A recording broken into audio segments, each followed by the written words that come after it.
For today's my video, tuturuan ko po kayo kung anong meaning ng DOT ng gulong. So nandito po tayo sa warehouse ng He & Sons Corporation. So ang nagsusupply din ng nito sa kanila.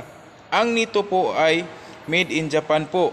So ito po isang klase ng tire ng nito, ang NT-GMT. Ang size po nito ay 33 12.50 R20. So ang meaning po ng NT-GMT, nito grappler mode terrain. So tuturuan ko po kayo kung anong meaning po ng DOT. Ang meaning po ng DOT, the Department of Transportation marking is your tires identification number. Think of it as a birth certificate for your tire. It shows the plant where your tires was manufactured along with the week and the year in was born. So ito po ang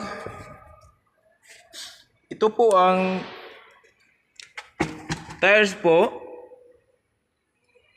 Ito po ang DOT. Ang CX po ay plant code. At ang E9, ay optional code for size. Tapos ang EPP po ay department code sculpture. Tapos po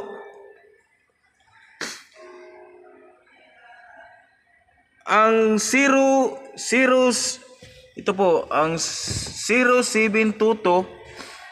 072 po ay week year produce na produce po ng 7 week na tapos ang year 2022.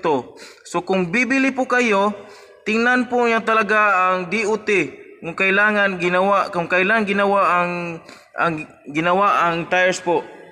So thank you and good luck.